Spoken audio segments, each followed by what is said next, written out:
Hello. So, today I'm going to be talking about warnings. Warnings about visiting Thailand. Just some basic information that I think all people who visit should know about. Things you're not really going to find in your typical tourist book. And who am I to give my opinions? Well, I have a master's and a PhD in opinion giving, given to me by absolutely nobody. And so, therefore, that makes me highly qualified to give my opinions. Yeah, shall we begin? Oh, and I thought I might just throw this out there anyway. I am half Thai. I mean, should I say half? There's a bunch of races in there. I'm Thai, Vietnamese, Filipino, and then Irish, German, Russian. Please forgive me. English is my third language. And so I'm going to speak as good as I can. Anyway, let's get started. So, first thing I want people to know before they visit Thailand, whether you're going there to visit or to live, it's that the three main values of Thai peoples is honor, respect, and integrity. Honor and respect are super, super, super high up in their values. It's deeply ingrained in our culture, the way we behave towards each other, whether it be, out rural or in a town, they're generally incredibly high value to Thai people. So if you want to go and visit, that's one thing to always remember. It's that your thank yous, your showing of appreciation, your efforts to learn simple words before you go.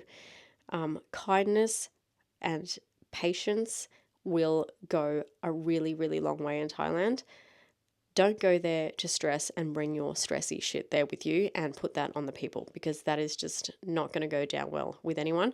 We are generally incredibly laid back people, and we will really, generally, most people will try to help you out and work with you to achieve your goals. We're always happy to help in any way that we can, even if we can't speak English very well. Thai people are incredibly helpful, incredibly accommodating, incredibly welcoming. It is part of our culture to always offer. So, say village life for me, whenever somebody walked past the house, we would always ask them, have you eaten today? Have you eaten today? That is a main, very commonly asked question in Thailand. Gin khao li yang ka? Have you eaten yet today? There is generally a lot of different foods in anybody's house, just on a tray, different foods. And, if somebody hasn't eaten yet, everybody is always welcome to eat. Everybody used to always have a pot. This is going back in the day when I was young. Now it'll be an esky, but when I was young, we had a clay pot with a clay lid or a plank of a wooden lid, and there would be one of these underneath everybody's house. And anyone walking past anyone's house is welcome to drink water from anyone and everyone's house. It was always on offer for everybody. Thai people in general are incredibly sharing and communal. That is how we have thrived for so long before money came along. When I was a kid, money was something we needed for fuel. That was pretty much about it. Some electricity bills when electricity came in, but for places like my grandfather's village, we still only have 1 hour of electricity a day, and money is still mainly used for fuel and maybe things like shampoo and things like this now. But that is going into my next point, which is money. I'm just going to make this follow my face. Hello. Okay, so I think poor is a really common word used for Thai ties, and, third world country, there is a bit of a attitude or like general belief within the collective that money is limited. So it's just one of those things now. It's like one of those things that people can't seem to get enough of. And what am I trying to say and share with this? Just be honest about it. Look, I know you can go there and you can barter, but be fair. Be fair when you're bartering. Like, prices have gone up in Thailand too for Thai people. So if you go there and you notice things are quite high, just be mindful when you're bartering to not put a ridiculously low price on it. A lot of people are sending their children to school and prices go up, and Thai people don't just look after just their family. They can be looking after a lot of extended family as well. When you marry, and if there's any Westerners out there, and you can probably agree or disagree with me on this, please put down in the comments with this. But when you marry the woman, you marry the whole family, and you don't not even just marry the whole family, you've married the whole extended family and the village. So what you contribute, if you are living there, like goes a really long way, and you would have seen that if you were doing this yourself. Contributing to farm utilities and farming tools and things like that help the people's lives be a little bit easier, or buying that buffalo or that extra pig for somebody, or buying a first flock of chickens, helping people make money in the village. Like, you'll know what I'm talking about. Paying for somebody to go to a university where they may not normally be able to afford it. Things like this, you could really watch your money go a really, really long way in Thailand. Like, things obviously cost a lot less with currency exchange. So if you want to be contributing or creating long-lasting help, I would suggest like going to a village, or your friend's village, or your wife or your missus' village, or whoever, and going, what do they need here? Do they need a water pump? Does somebody need like a car to pick up all the kids to go to school, or pick up fruit and veg and take fruit and veg to the market? How can you help them make their life much easier? Ask around as to how you can help, and make sure that you actually also know that what you are purchasing is sustainable and going to go a long way and actually going to help the community. This is for those in relationships, often get asked for money from long lost relatives. Like, you don't know where people will come out of the woodworks to ask for money. It is such a thing, and it can also be like really easy to fall into the guilt trap of wanting to help everybody, but then giving that money and then that money completely disappearing.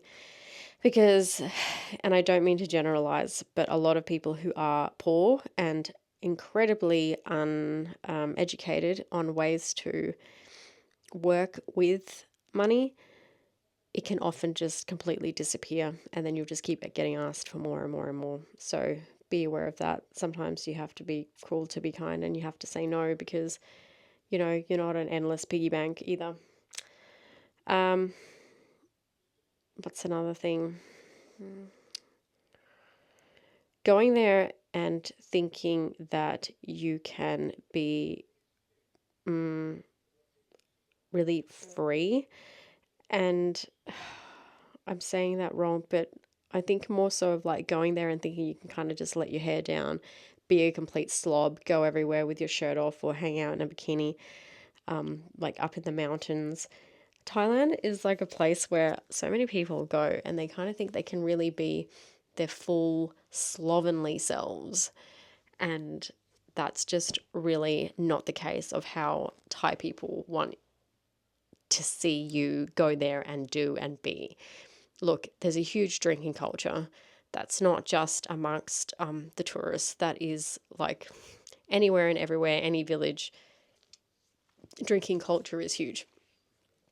But wearing very little clothes culture is not a Thai rural way of being.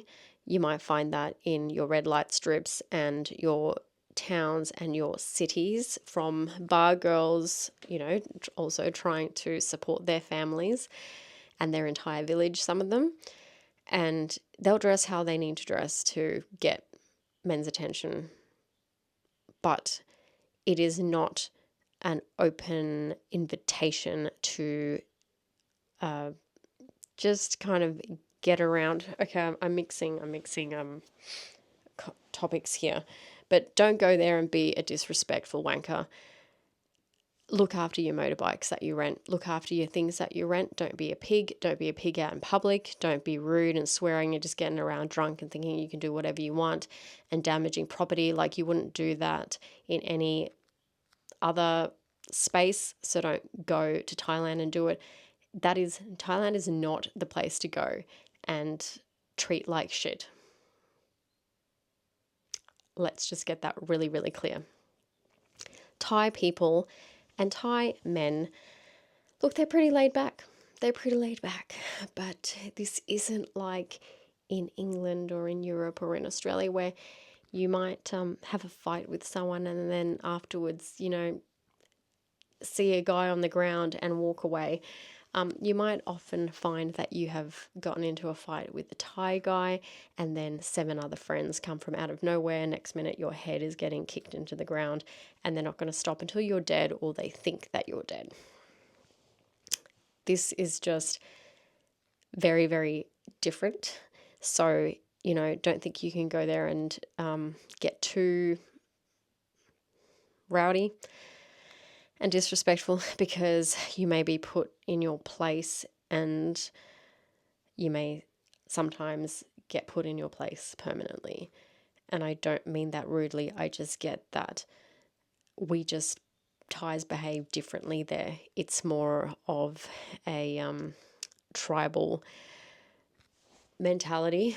Nobody's really ever going to be on their own, or if they are on their own, they will go and get all their friends, and all their friends will come and join in, because, they're small, they're not as big as you, and it's just completely different mentality of how Thais win fights there.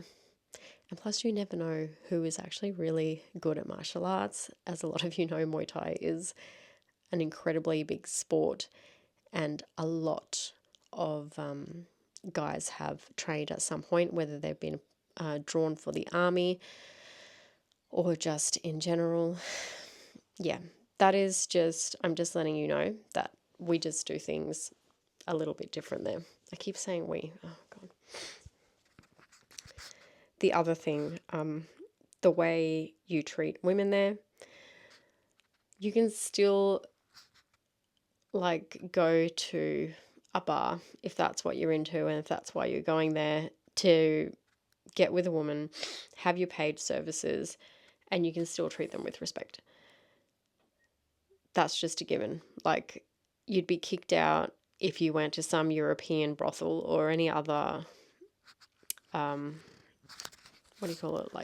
escort service or bar girl kind of environment. You'd still, be kicked out for being a total wanker. So Thai women aren't to be used like trash. And if you actually do find one that would love to stay and be with you, you'll find that she's going to literally take care of you until the day you die. Thai women are incredibly caring women, generally. Generalizing. They are really nurturing. They love children, and they are really good at taking care of elders and others, simply because that's just the way Thai children have been raised, especially Thai girls, is to cook, to clean, to look after elders and parents even, and younger siblings. There's a lot of responsibility put on Thai children very, very early in life. It's not like in the West where kids just get to go to kindy and be kids and literally not know anything until they leave school and then actually experience life on their own, and then go to places like Bali and end up dead because they have zero experience in life. Thai kids are taught life skills from a very young age, and it is very deeply ingrained in Thai women to look after their man, their family, their children. Another thing, if you're going to any temples, just cover up, put a t-shirt on, put some long pants on. That'll keep them really happy.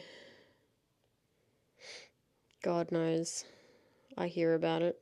Anyway, these are just some things that you might like to know before going to Thailand. Let me know if this has helped you, if you think I'm right, if you think I'm wrong. Leave it in the comments, and see you all later.